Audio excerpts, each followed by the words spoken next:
cleanup job, and you'll see what I'm up to in just a minute. Another wicked windstorm came through, pretty common I'm finding these days. Knocked down a few trees. Normally I'd leave them there, but they're actually over one of my trails, so we're gonna go take them down, or at least take them out so that I can get around there and get my trail open back up.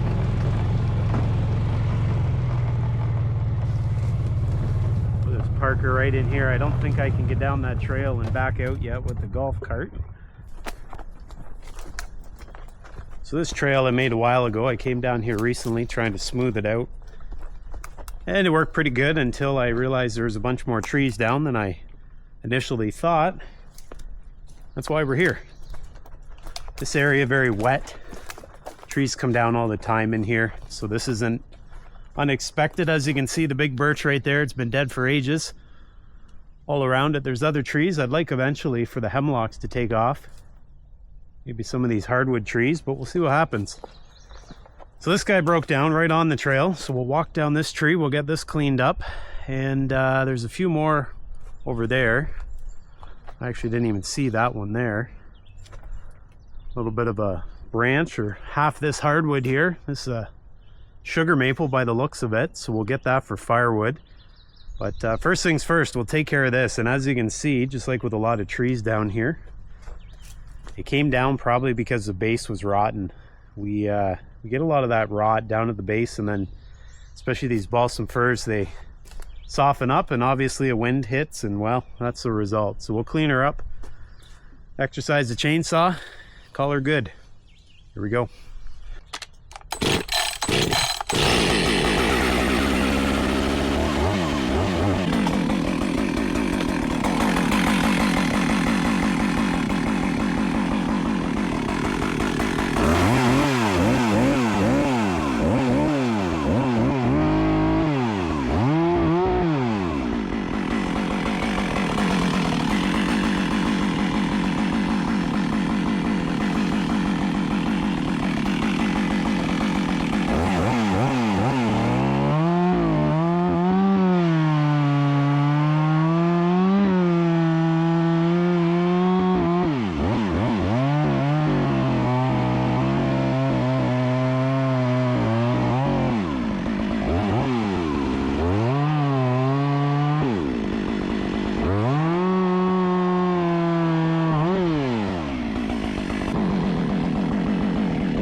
All right, I'm not quite sure whether I'm going to cut that at 30 feet, which I have it marked at. You saw me just make a mark, or whether I'm going to see if I can get out to 40 feet.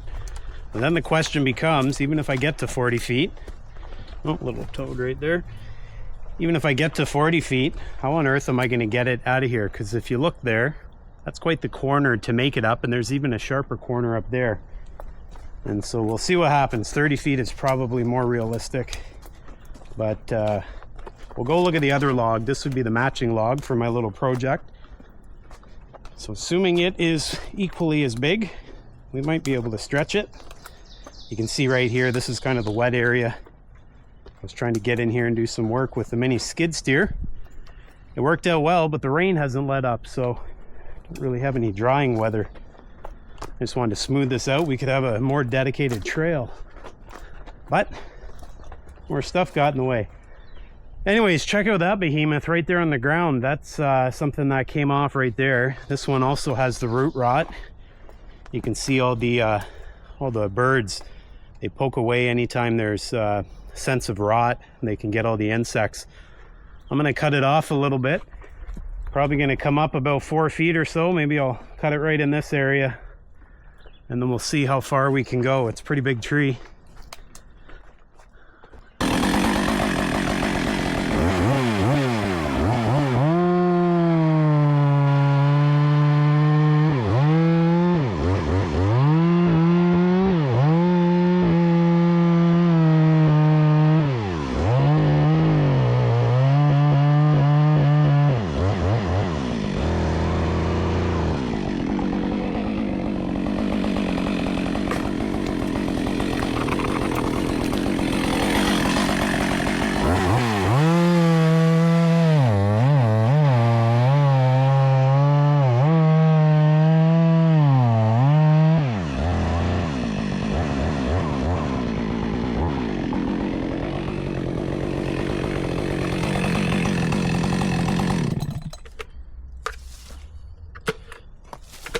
Here's what's kind of unfortunate about this tree.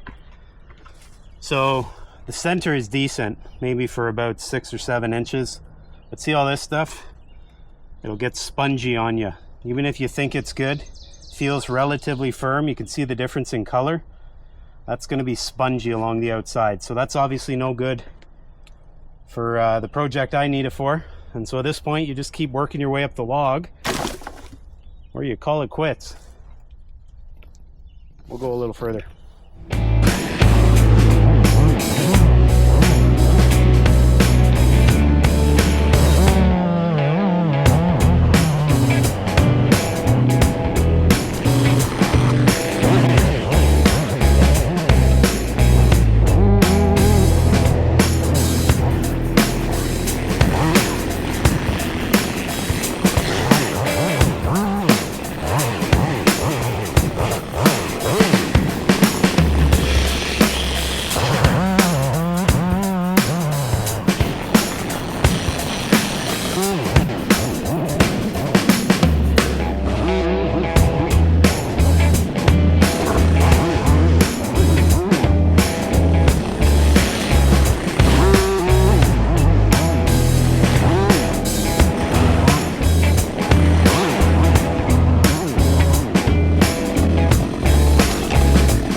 finally got the trail open back up. That's the main thing. I've got two 21 footers, I think. They're probably, I don't know, 10 or 11, maybe 12 inches at the big ends on that. And so that's going to be some nice lumber I'll make. I've got a project in mind. I'll see if that works for it. I'll be sure to bring all of you along. But that tool, I tell you, that mini skid steer, without that thing, I wouldn't be down into a lot of spots. The tracked machine, which I don't have a ton of experience with, is certainly light years better than a wheeled machine, if you ask me, especially in the wet stuff. Dry ground, yeah, the wheeled machine gets around, turns easy too. But that thing with the tracks, it gets through wet holes like this, goes up and over everything, and it gives lots of traction, which is nice. One day I hope to get down here with the tractor. I have been down here before, but it was in the fall when everything was nice and dry. I plan on getting back down here again, but obviously I got to get the trail opened up. It is now open, at least until the next tree falls. I'm going to continue smoothing things out as I intended originally, and then at some point we'll get down here with the tractor, we'll get the winch, and we'll get that hooked up and get it out of here. Anyways, that's going to do it for me here today. Glad you came along for that video. If you have any questions at all about my general setup, the Baumalight, the chainsaw, anything at all, be sure to put it down below. I'm going to go get myself a sludge. See you next time.